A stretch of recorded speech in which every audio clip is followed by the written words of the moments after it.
Oh, there's so much power! I can't. Too many people have done it. I can't. Hello, and welcome to this week's episode. Except for you, Jacob. You disgust me. Do it, Jacob. But just remember, we've done it before. There's a reason I left this channel. Just stupid, dumb. Jacob, if you make this video, I will literally kill you. But just remember, we've done it before. Stupid, dumb. This must be a sign.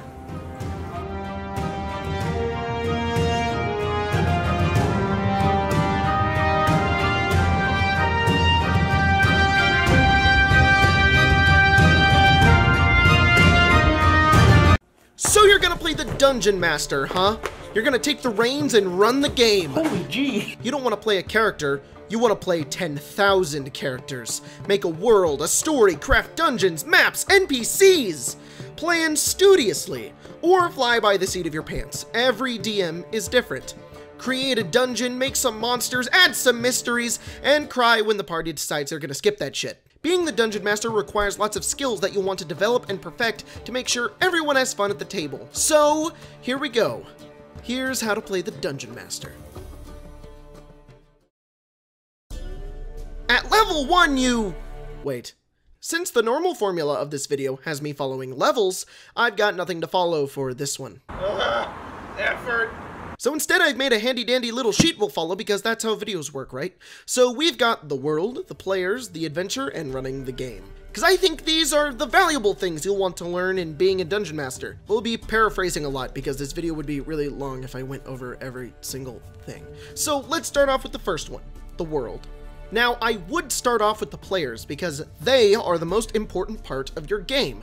You literally can't play without them. But D&D requires some foundation for your players to stand on. So, first things first. World. So you've got two options when it comes to your world. Option number 1, pre-written adventure. Grab one of these, read it, and you're done. Option number 2, making your own world. World building is really, really fun. It can also be really, really tough. If you want to make world building a lot easier for yourself, there's no other tool better than World Anvil, the sponsors for this video. World Anvil is a browser tool that you can use to help build your worlds. Not only can you upload maps, track locations, cities, factions, and lost civilizations, it also works as a campaign manager. You can keep all of your notes, places, and characters in World Anvil. A brand new feature they've just added is the ability to keep heroes in your campaigns and track what they do. They have this microblog feature that's basically like your character's Twitter, and it's amazing. Write journals of your adventures, edit your character sheets, manage your equipment, create and manage personal quests, easily access all the important NPCs, spells, and equipment, and you can be a part of an amazing community of imaginary friends. There's a lot you can do in World Anvil, and if you want a simple way to collect all of your D&D notes in one place— oh no, my notes! No! World Anvil is the easiest way to do it. Anyways, the Dungeon Master's Guide gives you some great starting ideas for making your own world. Let's review the core assumptions for Dungeons & Dragons if you're going to make your own world. Gods oversee the world. Much of the world is untamed. The world is ancient. Conflict shapes the world's history, and the world is magical. These are the things that make up a typical D&D world. Of course, you don't have to do them. But if you want to make this easy on yourself, then just follow them. These are typical fantasy tropes, and ignoring about 2 or 3 of these will no longer put it in that genre. For some examples with other media that use these assumptions are Pillars of Eternity, Game of Thrones, Lord of the Rings, God of War, Warcraft, etc. But in my opinion, the best media representation of these core D&D assumptions is Elder Scrolls, specifically Skyrim. It takes each of these tropes and pins them into the main focal point of their world. The Aedra and Daedra affect the mortals like puppets. Nearly half of Skyrim hasn't been touched in ages. Not only is it ancient, with its very detailed history, but it also has conflicts set into its history from a time before with forgotten people, with cause and effect on how they came undone.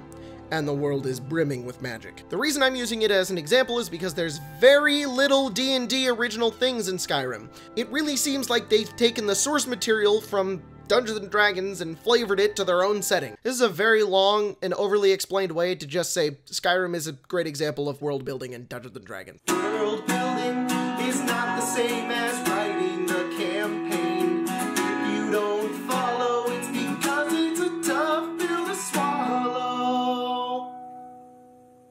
You can world build, and world build, but it doesn't matter until you start writing adventures and putting players into the game. If I'm gonna use the Skyrim example again, the world of Elder Scrolls is amazing, and I would read a book on its lore, but it isn't a game without the Dragonborn. Writing a shit ton of lore doesn't mean anything if I can just pick up one of these and have generally the same amount of fun in compared to your massive amount of writing. My point is, this is called how to play the Dungeon Master, not how to world build.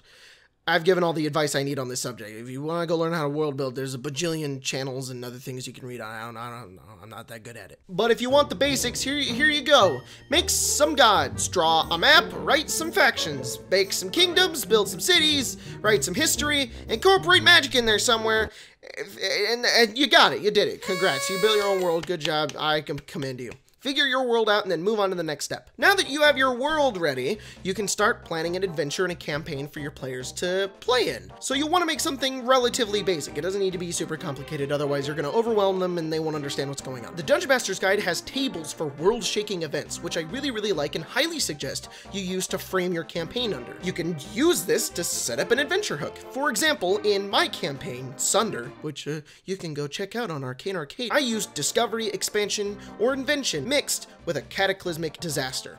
Meteors fell from the sky and landed in many different places. These meteors contained a strange material that had magical properties none had ever seen before. Once you have that set up, you can create an adventure hook, and there's more details about them in the Dungeon Master's Guide if you want to read about the cause and effect of what these things would bring to your world. An adventure hook is how you're going to get your players into the game. Using Sunder as an example, the hook was, the party will be tasked with finding and uncovering one of these meteors. Done. That's what the party will be doing. All right, on to the next step. The players! Probably the most important part. It is important for the Dungeon Master to understand and empathize with their players first, because in your mind, it should come before those other things. I talk about this more in my first video on this channel. I spent 6 years writing this world for... Oh yeah, you guys, just make sure you read the campaign notes and then we can delve further into my world! This is a bad approach to DMing. I've said it before and I'll say it again. The people sitting around the table playing the game with you are more important than your documents! If you want to write a world and a story, don't make it a D&D game. Make it a book. With this in mind, figure out who's gonna play with you. Once you have the people you're gonna play with, figure out a day that you can do Session 0. Session 0 is basically a game session where you get together, you set the ground rules, let the players understand what kind of adventure they'll be going on, and make their characters. Once upon a time, when I was preparing for one of my campaigns, I saw in Critical Role that Matthew Mercer had everyone make their characters in secret, so that when they got together for the first game, it would be a big surprise on who everyone was playing. It made it a bit more realistic in how they approached one another since they had no idea who these other people were. And I thought, wow, that sounds like fun. I'm going to do this. Never do this! It works for these guys because they're amazing. Go watch my other videos on why. But what you're doing when you're having everyone privately make characters is eliminating the chance at a group dynamic in a game about group dynamics. In my experience, I did this, and all my players ended up making very single-story, lone wolf mentality characters that did not get along as a party. So I'm here to warn all of you. Plan a Session 0 and have the characters learn who the other characters are. This will prepare each person for what kind of party they will be in. You won't clash on backstories, and you might even get some connections. I personally love sibling characters.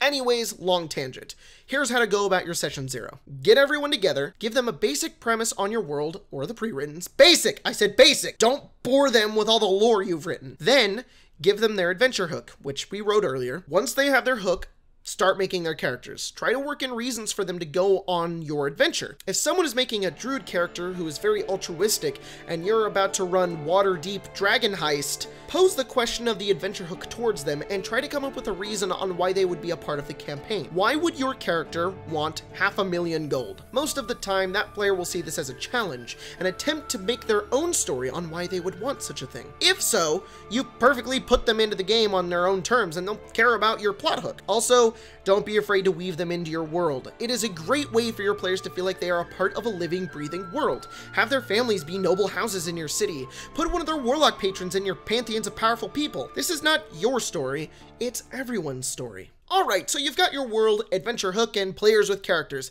Now, time to prep. Take your adventure hook and think about where it will lead the party. If it's a pre-written, read up on the next chapter and make sure you have a good understanding of everything going on. You don't need to read the entire book, but a few chapters is good. If you're writing your adventure, keep it simple. The party may not do everything you write down, so you don't want to expend more work than necessary. You'll want to write your adventure as basic as possible. That way, you can make up what the players do if they decide to go somewhere else instead of forcing them along your railroads.